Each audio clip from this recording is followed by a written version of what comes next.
stars on that flying thing. Get high. Getting snowblind games. Pikachu, Chickapoo in the world beyond. Got a beat, got a heat on the phone string. Tear your world apart. Once the magic starts. Do you really wanna taste it? What's going on must come down. Do you really wanna taste it? Baby, you're losing ground. You soon become the mirror, realize the whole is wrong with you. Dancing with your blinkers on. For your door, the invisible bone. Do you really wanna taste it? What's going on must come down. Do you really wanna taste it? Baby, you're losing ground. You soon become the mirror, realize the whole is wrong with you. Dancing with your blinkers on. For your door, the invisible bone.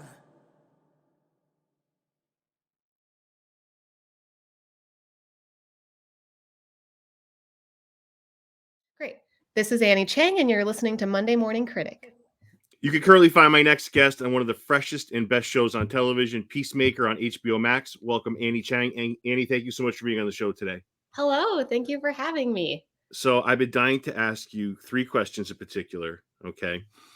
Social media questions, but in particular about this wonderful creature, Myrtle. You are my new favorite host for asking. Well, let's hold to that, because there's another person out there who thinks because you're on their podcast first, it says, we're gonna fit. But remember the person who asked you about your love of your life, Myrtle. That's all I want. That's all I want. So it reminds me very much of. I'll tell you who it reminds me. Hold on.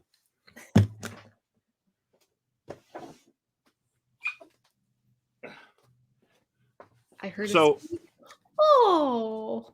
This is my Myrtle. My Myrtle is Bear. Bear. Oh, hi, Bear. You gonna say hi? Oh, kisses. How old is Bear? Bear is 10 years old. Oh. So I'll tell you why I brought Bear in. Well, one, because who doesn't love Bear? But I just find that the pictures you're taking of Myrtle just remind me of everything. Like, Bear and I have been down the road, right? So when I was at my loneliest, this dog has been there for me, and it's like I'm looking at a lot of your pictures, Annie. I'm like, the one with the rearview mirror, the one, like, it just reminds me of everything I've taken with this dog. So I feel like I saw my journey in your journey. So I just say whatever you want about Myrtle, because you absolutely are in love with Myrtle. I am. And the thing is, growing up, my family, we never had pets. My brother is very allergic to like everything. And I always wanted a pet. I wanted a pet so bad. And my parents were like, no, we can't do that. So when I was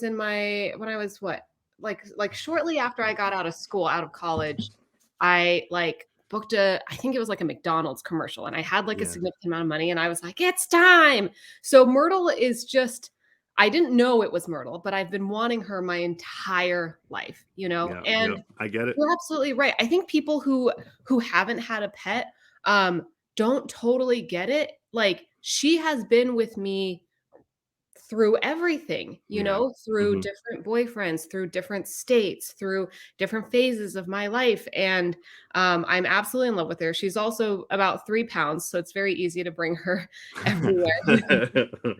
She came to Vancouver with me, when I did Peacemaker. And and I know you get it, because Bear's 10, Myrtle's going to be 9 in March. So wow, I didn't know Myrtle was not. Wow, so it's basically same age. So wait, hold on, no, I'm incorrect. Bear's going to be 10 in March 26th. Oh my God.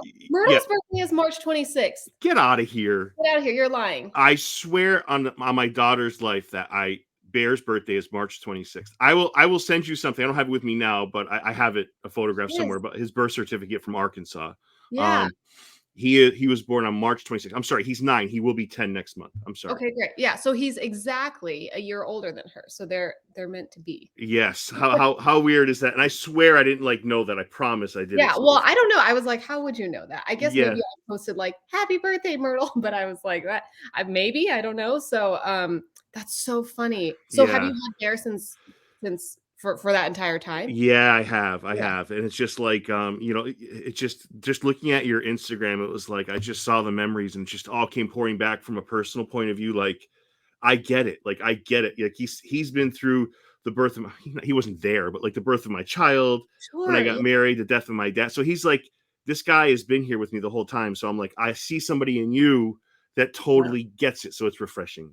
Not all Yeah. people get it. I feel so, yes, I think sometimes people are like, this girl's crazy, and I'm like, no, I think you don't get their family. They're Yes. seriously family.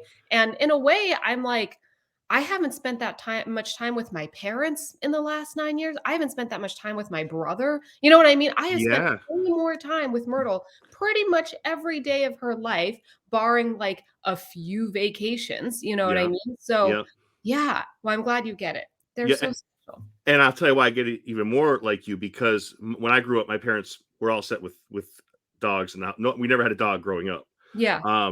So I think I took all that the the wanting of a dog, and I think once I moved out and I got, it really was there because Bear has gotten all the attention, all the love of those years where I never had a dog. So Yeah. I get that too. So the other thing, and I was going to ask you about like, what do you do on like long shoots? But you brought her with you, so like the best Yeah. of both So worlds. luckily, I would say I think Peacemaker was the first time that I had to go like away from home for a significant amount of time. Hmm. And actually, the first time I've worked in Canada, which is funny because so much shoots there, I was a little nervous because at first I wasn't sure because it was already COVID and Canada had a lot of strict rules about who could come in and what could come in. And at first, they weren't sure if you could bring a pet. So I could, but you had to quarantine, and it was a very strict quarantine for 2 weeks when you get there. So I was like, well, how am I going to walk her? And they were like, well, you can get a walker, but you can't come in contact with a walker.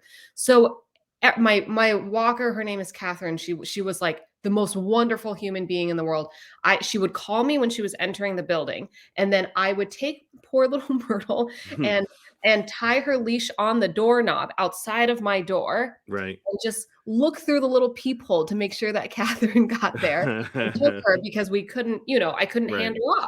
her off. And Myrtle had like a little issue during those 2 weeks, and Catherine was so sweet and took her to the vet. And it was like a little stressful because I was like, I can't be there. I can't do anything. I can't go outside and figure this out for her. So, but yeah, she's been with me all the time. And sometimes she comes to set with me. There were a few days on Peacemaker where she came. James is, I'm sure you maybe know, but he is such an animal lover. And Yeah. so every day he'd be like, where is this dog?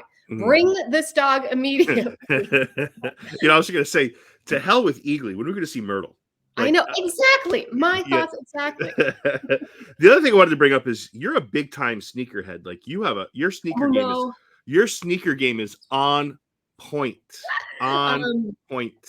It's Those blue and white Jordans you had. I think it was those blue and white Jordans you had are incredible. You are, but no, I'm a fellow sneakerhead, so I get it. Like I get that too. So you have, and I totally feel like I stalked your Instagram, but like it's a good way to see what somebody does. But like there's a picture of like these they're just gorgeous. It's like one of my favorite pairs next to the Carolina blue. You have like the blue, the black, and the white. Oh my gosh. Yes, I have so many. It's, you know what? This terrible habit developed during Peacemaker. I was in Canada. I'm a very new sneakerhead. I'm not like OG. I never really cared that much. And then for some reason, while I was in Canada, maybe because it was COVID and when I wasn't shooting, I was like, what am I doing with myself? I was exploring and whatnot. But so it's kind of a new habit. I'm looking around because I have so many sneakers in my living room. And if I said to you, you can only keep one pair, the rest got to go. What are you keeping? Oh no. How could you? The first thing that comes to mind is probably my Sean Clivers. I'm a big fan of very soft, like I just bought the Strange Loves. So I really like those like sort of soft velvety kind of like somewhat, I don't know if they're feminine or not, just because they're pink doesn't mean that. But I would say it's probably the Sean Clivers. What about you? If you I'm big into Air Force Ones. I mean, I know it's like a generic answer, but I've gravitated to them. Like they're not the most comfortable sneakers, but right. I just love the way they look. They're so sharp. I mean, so that would be my call. There's one pair of Air Force Ones I certainly would keep over Yeah, anything yeah, yeah, else. yeah. And now, are you just like mostly into Nike, or are you also into like other, like, do you do any sort of, like, do you do Yeezys? Do you do New Balance? Do you do any of that? I am all Nike, and I like the way they fit. I mean, when it comes to sweatshirts and things like that, sure, I'm a little more Under Armour, but Yeah. I'm all in on Nikes. I just feel like they fit right. Like I feel like when I go to another brand, either it doesn't, like I have a couple New Balance that I really like, but it's like, it just doesn't fit right. It's just off. Yeah. That's me, but I'm OCD to the max. I just but Yeah, yeah, yeah. but you definitely have a good sneaker game going on. Well, thank you. Yeah. It's an addiction and a problem. Yeah. And the other thing I wanted to bring up is your poor mother. The only time you take a picture of her is when she's sleeping. Like I Because feel she's sleeping. there's a great picture of you in Costco. By the way, Annie's Instagram, for those watching or listening, it's Annie Chang. Just a fun follow. Yeah. You seem like you have a lot of fun with her. You guys have a great rapport. Yeah, I love my mom. My mom is really great. When I wanted to become an actor, she was like, why don't you be like Connie Chung instead? You could be a news reporter. And I was like, no, that's not the same, Mom. Yeah. She's been so supportive, which honestly, as being an immigrant, like there's so many stories out there of, I think, Asian American artists and actors who had no support from their family. Yeah. My mom was actually, so for what it was, she was very, very supportive. But yeah, she's so funny. She's sleeping at Costco. She sleeps in the car. Same thing. I go to Costco and I sleep in the massage chair. I'm always asleep in the car. So anyway, yeah, I love my mom. She's the best. What can't you do in a Costco? You could sleep, you could eat. I mean, you could get a massage in those days. Anything you want is there. I know, but you know what, Derek? Where are you based? I'm out of Massachusetts. I live in Massachusetts. Oh, okay. Yeah. Because I know it's COVID and like, we have to be safe and whatever, but I really want the Costco samples to come back. Yeah, we have them. I was there today. They came back a little bit. Did they? Yeah, they did. Yeah. I have to go check. Yeah. I mean, you have enough going on in your life right now, so I get why you haven't been there. But That's first on the list. Costco samples. Yeah. Where's your mom from, Annie? My mom was born and raised in Taiwan, but my grandparents were born in China. So they went over to Taiwan during Mao. Yeah. So we are Chinese. We're not Taiwanese. Gotcha. And yeah, my mom, immigrant too from Poland, came over when she was 15. So you and I are like brother and sister at this point. I mean, between the sneakers, the pets. Yeah. You get me. Yeah, I get you. So you talked a little about the acting. NYU, right? Was that, could you have been where you are today without NYU, or do you think it was pretty important part of your journey? I think it was very right for me. Right. Personally, I was very academic growing up.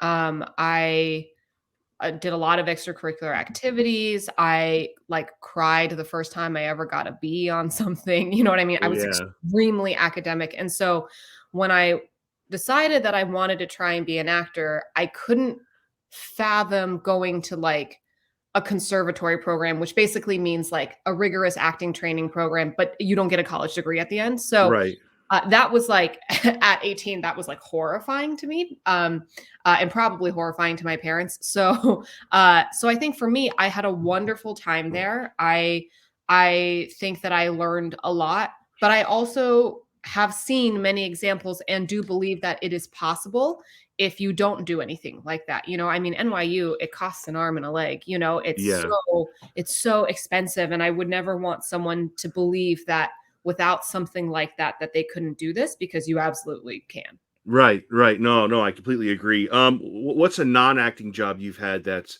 given you some perspective? Have you had a non-acting job that is really... I've had so many non-acting jobs. What were a couple that you feel like, maybe they weren't acting related, but you learned something on that job where it was like, I'm not going to forget this? I used to work at a private school, and I worked in admissions, but it felt sort of like sales in a way where we would get a list of people. Basically, we would get a list of people every day, where whether it was an event that the school held or they went online and clicked on our website or whatever and said they were interested, we just have to call this huge list of people every day from around the world. And some of them would be like, who are you? And hang up on us and whatever. And so it was years of practicing just being like, who cares? Who cares if they say no? Who cares if someone hangs up on me consistently? And I think the best thing that job gave me, even though it was exhausting, was not being afraid of getting a no, Yeah. not being afraid of uh it's just more like the effort of actually making all those calls, or like the auditions. It's like each audition I didn't get, it was like, okay, next one, Yeah. practicing letting it just kind of roll off your back, as opposed to, I don't know, holding it so tightly, because that is going to lead to a long life of sadness. Right. Yes. Yes. And letting things go. I mean, that's hard, because I mean, I kind of have that too, right? Because I've been podcasting 7, 8 years, and like everybody has a podcast now, and I kind of let that seep in, because it is not necessarily, you are awesome to deal with, but there's other cases where I've had guests go on podcasts and they hate, like, they had some experiences that weren't positive, so it makes getting guests for me a lot harder. So it's like, and Yeah. I can't interview, like, I love your work, so I can talk to you about that's easy. I can't talk to somebody whose work I don't love. So when I have somebody on, it's because I admire them, but it's a lot harder because there's so, I don't want to say competition, but that's kind of what it is. Like, I don't say bad things about people, but it's a lot harder for me. Are you that way with acting? Like, or do you kind of have to just let things go? I mean, because acting in a way and podcasting are alike in that way, right? Everybody thinks they can be an actor that's in the field. Everyone thinks, maybe I'm not wannabe podcaster. I don't know, but do you feel like there's competition, not just from you getting the job, Annie, but also from those, because there's so many people that are considered actors, but do you feel that way too, or am I just rambling at this point? No, you're not rambling. There's so many people who consider themselves actors, but there are also just a lot of great actors. There True. really are, and there are a lot of great actors who aren't getting work, who work extremely hard, who trained, who are doing everything right. You know what Right, I mean? right, And right. for whatever reason, it's not happening because, for every I I saw this video the other day that I think was posted by um an agent or a casting director, and they said that the casting director had put out this part when she was like done for the day. It was the last thing she did. And she put out this part and she was looking for somebody 25 to 35, any ethnicity. And it was like a one episode of a known TV show. And then the next morning when she was ready to work at like 8 a.m., she like checked back in and she had like over 7,000 submissions for this one part. And she only had enough Wow. time to see about 100 people. And then, of course, one person gets the job, right? Right. And that's just the pool of people who have agents who saw it in time. You know what I mean? Talk about all the actors who are good, who don't have agents, all the actors who are like becoming. So I honestly, I don't think about that too much. I think the only way to stay happy in this is to Yeah. stay really grateful in what I have right now, and not like, oh, what is this going to mean for me? Oh my God, I hope this leads to bigger jobs. And it's like, no, I could get hit by a bus tomorrow.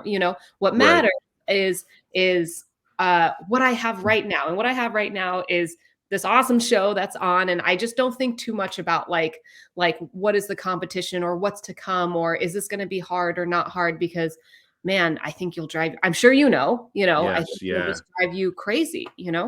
It's a descent. I've said this before. It's a descent into madness if you start doing that. And Yeah. I'm working on it. Like, everyone has flaws. That's my flaw. Like, I mean, believe me, there's enough on my end, right? There's enough on my plate between research and getting great guests like you. And there's a lot here, but you think about it, right? It's in my head, and it occupies space, and it probably shouldn't. It's living rent free at times, and I got to get rid of it. I need to adapt your mentality because it is much healthier. But you never have a thing where you're thinking, wow, 7,000 people. Like, I don't know, that's like that. If I was in your position, that would not leave my head. Like 7,000. I'm like, I hope I get even to just to talk to her, like just to be Yeah. one of those 100 people. Like, Yeah. geez. And I think it's just I've spent a lot of time, and I will probably continue to spend time. It's a journey, right? It's not like Right. flipping a light switch and suddenly you don't have these thoughts anymore. But I've spent a lot of time where once I find myself going down the rabbit hole, being like, nope, I'm going to climb back out and we're going to choose to go down some other path, right? I'm not Yeah. going to think about that, because at the end of the day, if I don't get the job or I don't get the audition or whatever it is that I want, I still get to come home to my Myrtle and to my sneakers. You know what I mean? Like, Yeah. my family is healthy. The things I think that are actually really, when I first got out of school, I hustled. I worked, I worked at that school that I talked about from like 9:30 to 6:30. I would take classes at night. I would memorize for auditions at night. I worked on the weekends. Like I never took a day off. And I just hustled so hard because I was like, there is nothing other than my career. And I still obviously find my career very important. But I think now I'm like, even if all of this went away, the most important things in my life are still here, Right. and Right. and don't get confused that your career is really what matters. What really matters is that my mom and my dad are alive and my brother is healthy and happy and Myrtle is healthy and asleep on a pillow over here. You know what I mean? Yeah. Yeah. Yeah. And I think when you think about that, then you don't feel so nervous about the 7,000 people because you're like, if I don't get it, I didn't really lose anything. My life is already full, Right. you know? No, that's phenomenal perspective. Yeah. You mentioned a McDonald's commercial earlier. How do you go? So how do you go from NYU to, I don't want to see where you are today, but in like the Cliff Notes version, how do you go from NYU to basically, Peacemaker? There's been you're in some phenomenal other things, and there's no question about it.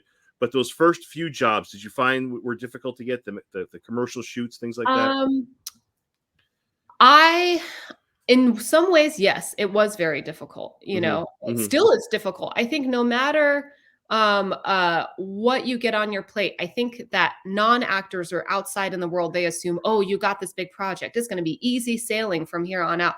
That's not true. I'll go to auditions still where I'll see a celebrity and I'm like, "Why do you still have to audition?" You know what I mean? Yeah. Like, there's Yeah. no such thing as a guaranteed job. So in some ways, yes, it was really hard. I didn't book most of the things that I would go out for, but in other ways, I was very lucky because when I left school, a manager saw me in a showcase, and also then helped me. I signed with her, and then she helped me with an agent. So I was very lucky that I started working right out of school and started getting opportunities, started getting auditions, right? Right. Whereas I think most of my friends, despite going to NYU, which is a great school, a lot of them left school with no representation, no agent, no manager, and you're kind of like, well, now what? Right. And I think that bridge between school, right, and how do I apply this in the real world for anybody, for any job, right, is difficult. Once you leave school, you're like, well, now what? What do I do? Right. How do I get Right. a job? Yeah. And it's the same for acting. Just I think an enormous pool of people for those jobs. So I just really, I worked a day job for I'd say 5 or 6 years out of school, Wow. which gave me enough money to, do everything else. But they were very kind to me. They let me audition on the clock. When I booked Shades of Blue, I was Mm. shooting that show and still doing my day job at the same time because I was like, I don't know what's going to happen after this. Right. Um, uh, so yeah, it's just you just keep grinding and you hope that one day all your hard work pays off and all you try to do is like have fun while you're doing it. Yeah, and Shades of Blue is your first, like, really big, like, that's huge, right? When you land that? I mean, it was the first time that I got to do many episodes of something. I had landed a pilot what year was it? I don't remember anymore. But I landed a pilot before I did Shades of Blue, which was so exciting. As like a series lead. It didn't end up moving forward, so it was a bummer. So like nobody knows about it, but for as far as like within the industry, it was a great thing for me because then it was like, oh, she's booked a lead on something before, even if it didn't go forward. But Right. yeah, you're right. Shades of Blue was like the first time that something was on TV and it was many episodes that like everybody could see. Yeah, yeah, and when do you change your mom's mind about becoming Connie Chung to where mom could see you as, "Wow, she really can do this as an actor. She doesn't have to be reporting the news. She could be on Oh, camera." Is that still a tough sell for you? yeah, I was gonna say, I don't know if my mom still even thinks that. Like while I was shooting Peacemaker, she would call me and she'd be like, "Do you have enough money for food?" And I'd be like, "Well, mom, they are paying me." Yeah, It was like rent there must be very high. And I was like, well, they're paying for my house. Like she could not wrap her head around the fact that like I was getting paid enough because I had been struggling for a while. yeah. Uh and so I think just now with Peacemaker, she's like, "Oh, okay, you're not homeless. Good, good." She's got her own checks. Yeah. Um Yeah, that's unbelievable, you know. And then you obviously come into Peacemaker, and it's changed. I have to imagine this is a life-changing role for you, to put it mildly. I I Professionally anyway. Yeah, yeah, Professionally. yeah. I would say professionally, it's by far the biggest and most fun, Yeah. I've ever had doing anything, you know? Yeah. Uh, if it's going to change my life on, uh, as far as, like, what it'll do for my career, I'll have no idea, right? We'll see down the line, but as far as internally, getting to work with James Gunn and work with such great material and getting to work with such great actors, and also I had never been to Vancouver, and I had so much fun just, like, exploring the beautiful city. So, on a level as far as my creative fulfillment, yeah, I would definitely say it was life-changing. Yeah, that's well said. You know, and James Gunn really had your back on a tweet where he said, you know, we had a lot of actors for, and I've heard Maggie Q, I've heard some other things, but he said you were the only one that really, because you had to forget about auditioning for one part, you have to audition for two, right? That, I mean, that's Yeah. ridiculous. Like, okay, most actors are going read for this or do this, but yours is compounded by another because of the nature of the story, right? You have the detective Sophie Song, you have the Queen Butterfly. Were you, I don't want to say overwhelmed by that, but did you, how do you approach that? Right. Because I kind of get the process of getting ready for one role, never Yeah. mind two. What's your thought process in that, Annie? Well, when I was auditioning, we didn't know the storyline. We didn't get the scripts or anything, obviously, because they were keeping it really hidden. So I just got certain scenes. And Um, for the first audition, I think it was just the detective. But then for the callback, they gave me I think 2 additional scenes as with the butterfly brain. Yeah. But we were told, we were like, "By the way," I think the note was something like, "She's an alien." And I was like, "What? What does that mean?" And I remember being like, "Is there any more context?" And they were like, "No." And I was like, "Okay." So I didn't really know what that meant because I was like, the scene is still filled with emotion. It didn't seem like devoid of emotion. Also, it's kind of Right. just boring to watch someone who has like no wants or needs or feelings or anything like that. So I was like, it's just a different person. I was like, I just need to create a different person who is not Sophie, because I'm not really sure what to do with that note. And then the last callback I had with James, he was like, "Forget the alien thing." And I was like, "Okay." And he was like, "Butterflies are coming in your brain, and so it's, like, kind of still you," and he explained to me, and I was like, "This is crazy." And he was like, "Don't worry, what you're doing is great, just do what you're doing." And I was like, "Okay." And I think what he liked was that I was just like, "They're different. What matters is that they're 2 different people." Right. Um, uh, and that's all that matters. Because I remember when I was like, "She's an alien," like, "Well, I don't know what that means. That could be a million things. Are you saying, like, ET? Like, what are we saying?" Right. You Right. know?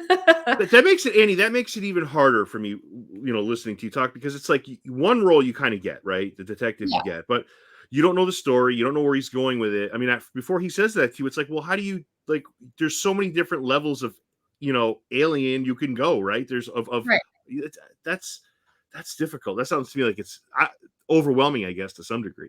Yeah, yeah, and I think that happens so often for actors where you don't get to know all the context, you know, so you just have to kind of, like, make it up and hope that, somebody responds to what you're doing, but I was like, even if this alien, because anytime I hear alien, I'm like, well, for the genre and for what I know that James does, my assumption is maybe this is somewhat sinister, but I Yeah. also think that oftentimes oftentimes bad people don't always think they're bad or bad beings. I guess they're not people, they're aliens, right? Right. And so Right. I was like, the biggest way that I approached it was like, well, I don't think that what I'm doing is bad. So if we go from that place, then who is this person, right? And it turns into just a very different thing.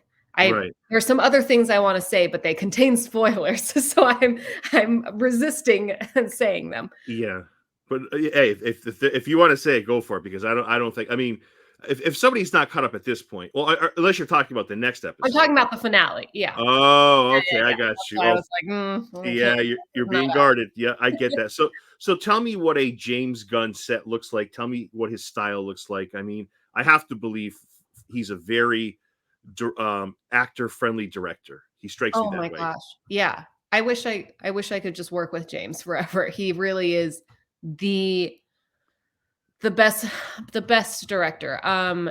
What was really nice is that he wrote all these episodes, right? He wrote them all while in quarantine. He directed most of them, not all of them.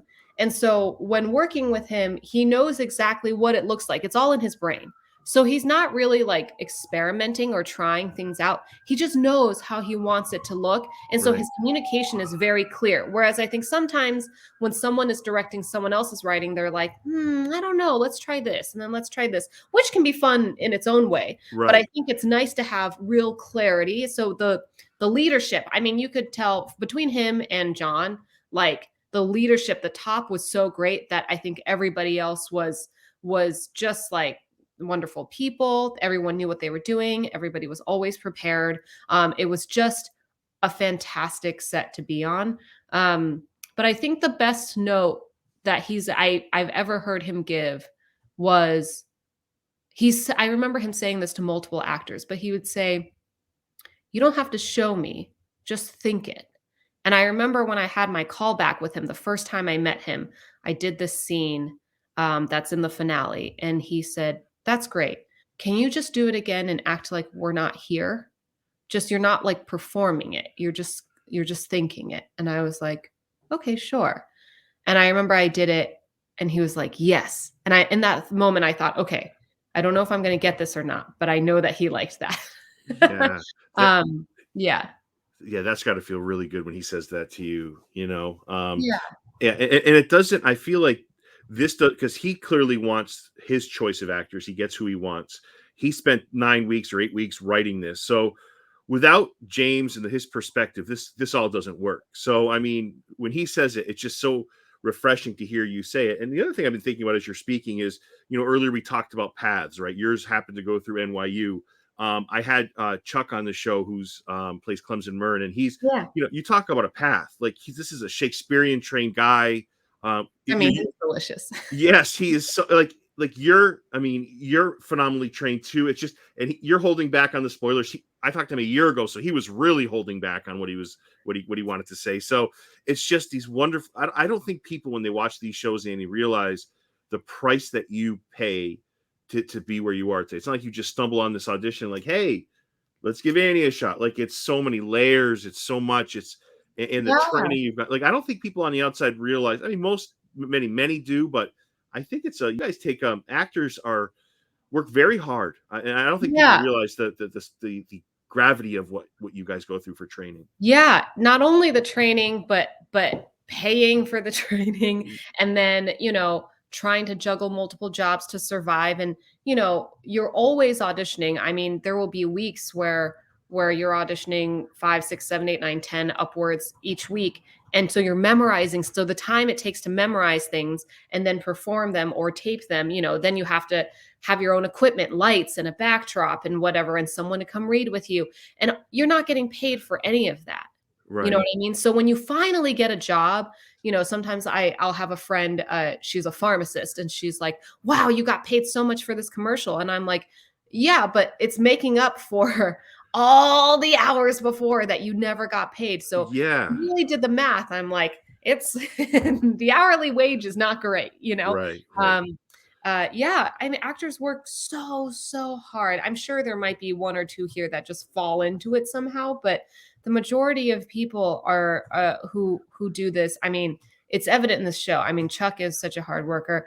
John, with all the things that he has going on in his life, Mm. always knew his lines, was always prepared, just like such a pro. You know what I mean? It's it's a lot of work, but it's rewarding. So Yeah. we do it.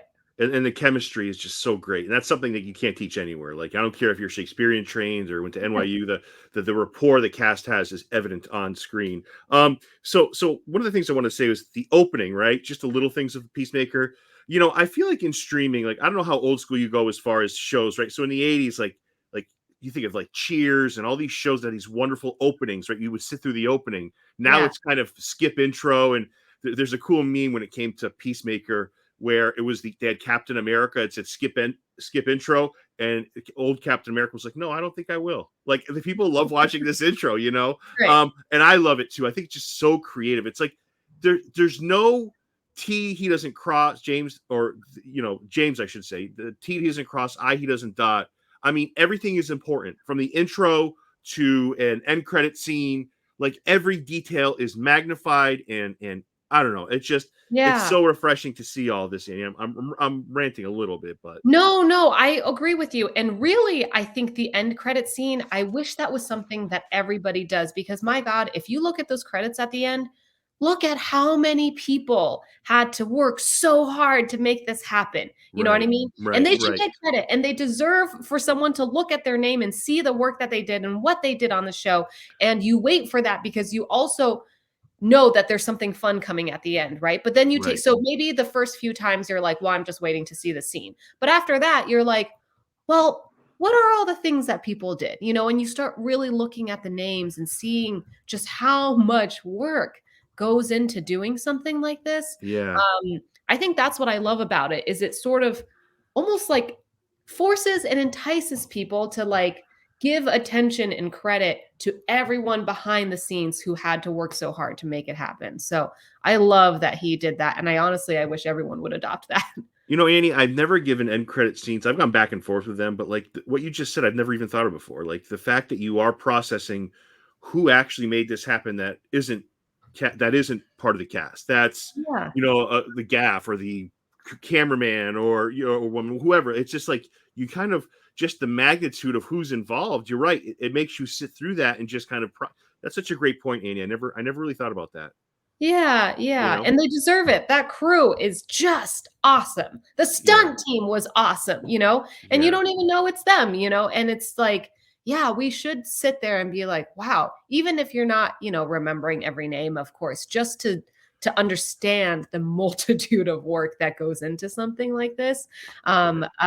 I think it's really, I just really like that he did that. And I don't know if that was, part of his intention or not, right.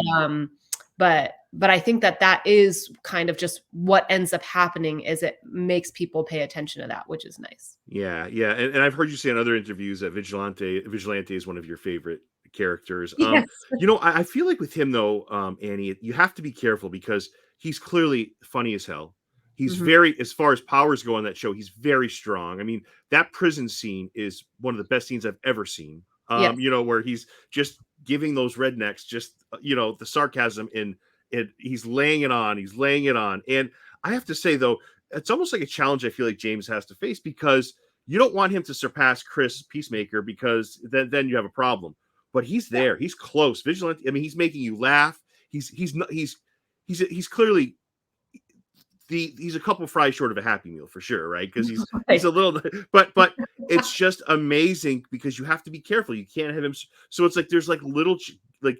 This is like, I'm really going into nerdom here, but like, it's those are the little things that I notice. And again, just a really good way of making everything kind of mesh really well. I think that's why Freddie is so good at that part, though. You know what I mean? Because he's just like younger, and he's so good at doing this energy of like wanting to be cool. You know what I mean? And as long as he has that energy, he will never really surpass Peacemaker, he like really straddles that fine line of like wanting to be cool and kind of like a little brother, and then switching immediately to being like, this guy is missing many bolts, is something that's really wrong with him. But it's so well written and well acted that I think oftentimes I find myself really feeling bad for him and cheering him on. And then I'm like, wait, he's killing a bunch of people. I shouldn't be cheering for him, but he's so sweet. But he's not sweet. He's terrible, yeah, I think the mix of Freddie and James's great writing, it just makes that character so fun. Is he really going to shoot these veterinarians? Is he what's going on here? Like, is he really like it? But wait a second. I think he's really sweet. Like, I'm conflicted like that too. It's like a very, very good observation. I've been dying to ask you about Augie, the White Dragon. Yes. Robert, great actor. So Chris Smith knows his flaws, right? Dad's got a lot of them. Still loves his dad or loved his dad anyway. Still just thinks the world of his dad. Has there ever been a person in your life where you've gone against the current, where everybody said, stay away, don't do it, but you kind of used your own, like the way Chris does with his father, and still loved them anyway, and still when you were going against the current, people said not to. Has there ever been a situation like that in your life?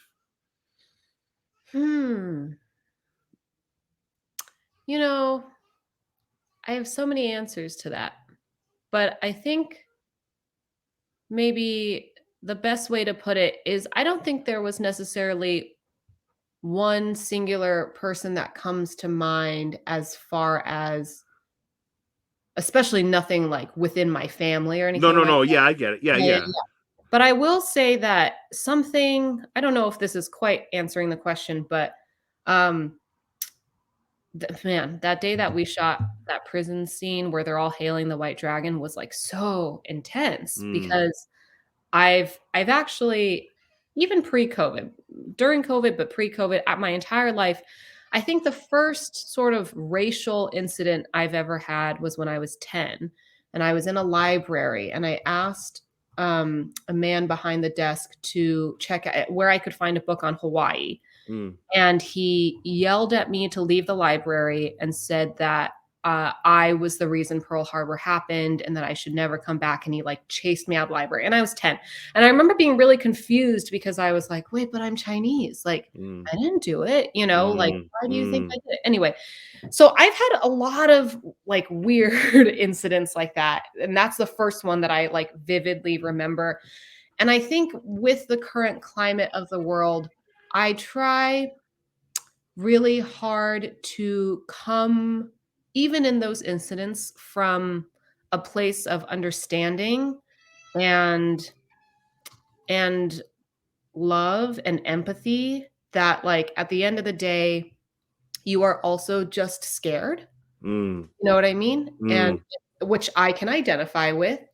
And I think that it is a lot more powerful for me to deal with that and also for my own sanity, right? It doesn't help if I'm just sitting here stewing in my own anger, right? So I right. think that it helps me a lot more to approach things like that from a place of generosity and empathy as opposed to as opposed to something different. Right. And so I don't know if that answers your question as far as like, have I ever had to go against? Yeah, of course I have. I Sure. have there are things I would actually rather do when someone, spits on my car and tells me to go back to China or whatever. Of course I Mm, have like lots of impulses of what I would like to do, but I yeah. think at the end of the day I'm like, obviously I don't think that's right, but I can understand that you're scared. And then we just let it go. And if someone like that was ever willing to have a conversation with me, I would welcome a civil, generous conversation with someone to hopefully change their mind, you know? Yeah. Perfect. I don't know. Perfectly said. Yeah, I don't know if that answers your question. It does. Yeah, Yeah. I'm just interested in people being less divisive and like banding together more than ever. And And so, yeah. it's interesting to hear you say this too, because it's like because Detective Song is in this position a lot with Augie, like a lot, and it's one of my favorite things to see. She could stand back and take it, but she just basically says, "Go f yourself" in the wittiest ways possible, right? She has Yeah. this, and I love that dynamic, right? Because James could have gone a lot of ways with how this detective took those insults, these Yeah. racist comments, but I love how it did unfold, how uh Detective Song reacted. I love the way it was, how that played out. That's Yeah. one of my, I'm yeah. glad that you loved it because I thought a lot about it because she could, even with the lines not changing, she could give him some attitude back. She could fire, she could get upset about it, you know? You could see her, but I was like, it's so much more powerful to me.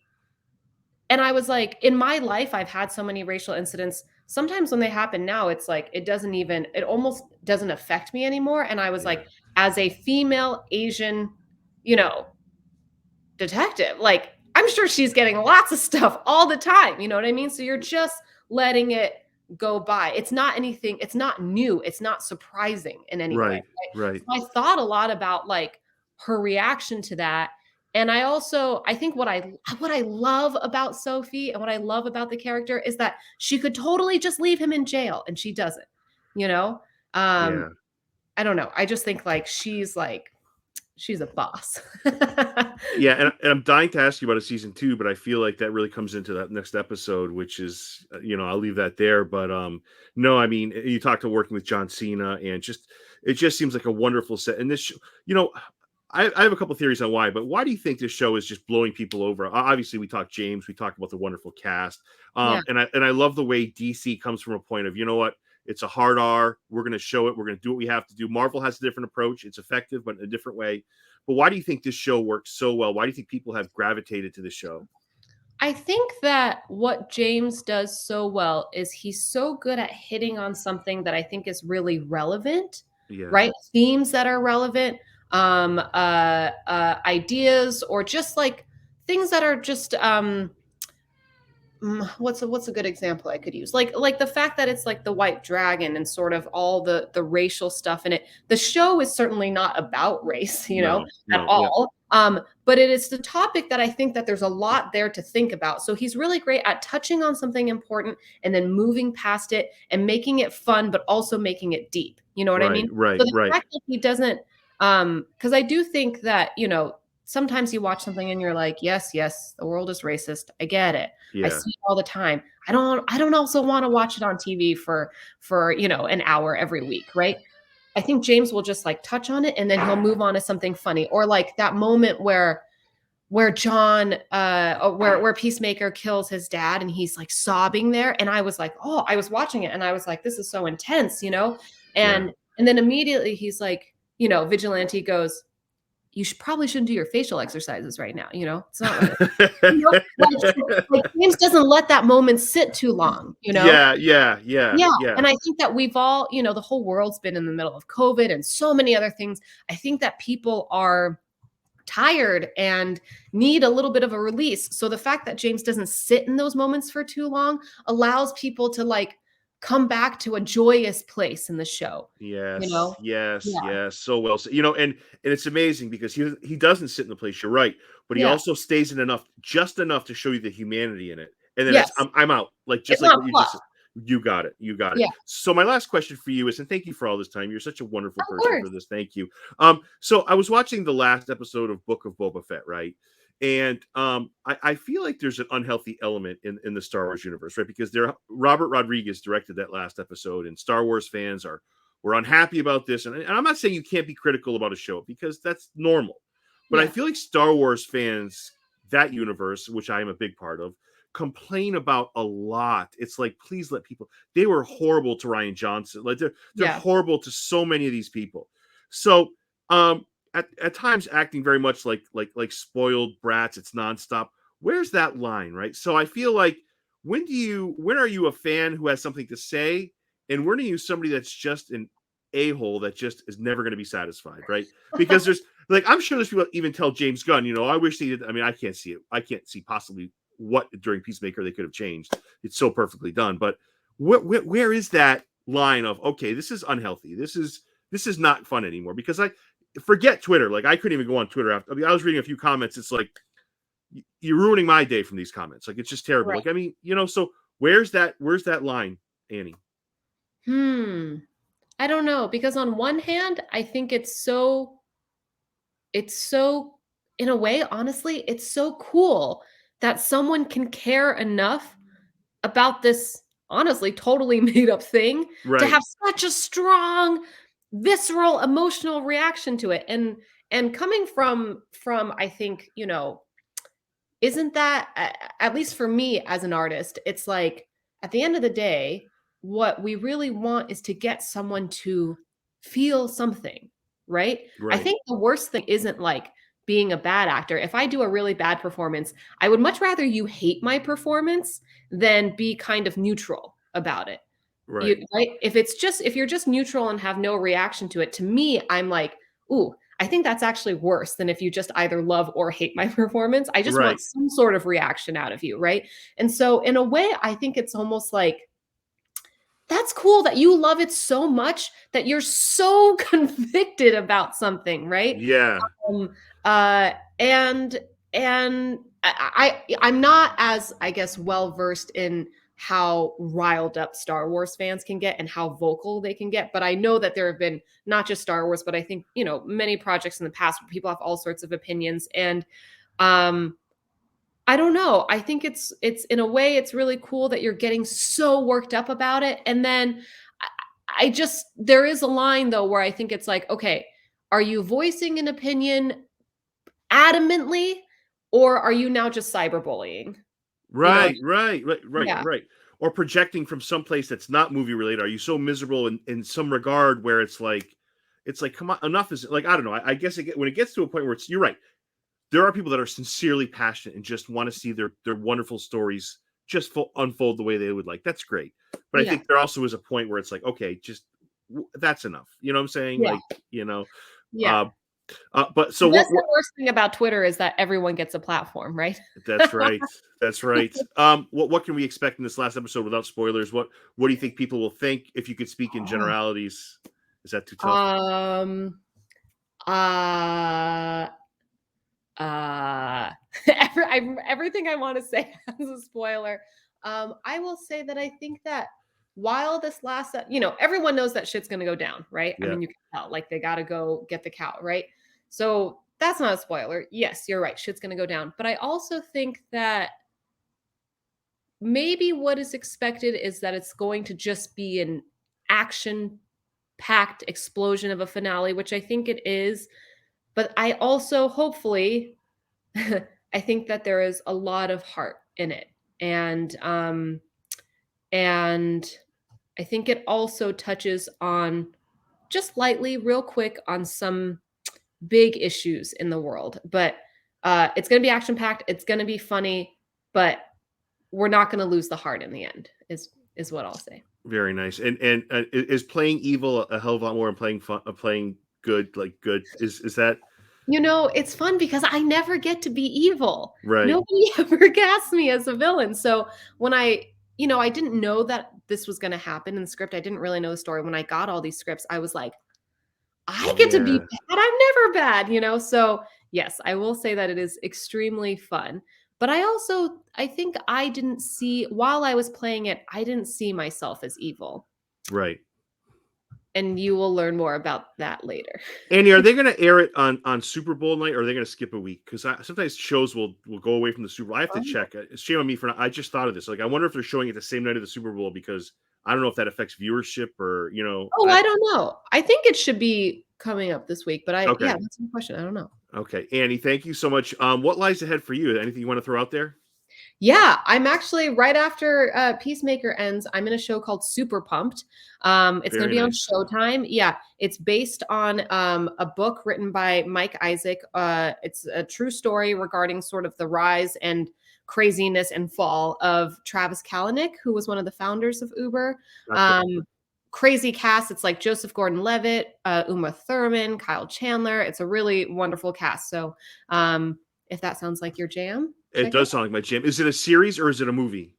It's a limited series. It's 7 episodes, so it's nice and quick. It's a crazy cast. I think Fred Armisen is in it for a bit. Hank Azaria is also. I mean, it's just What a like cast. crazy cast. Yeah. Wow. So I would definitely watch, and it's also, I think, wildly interesting because I think almost all of us are playing real people, Right.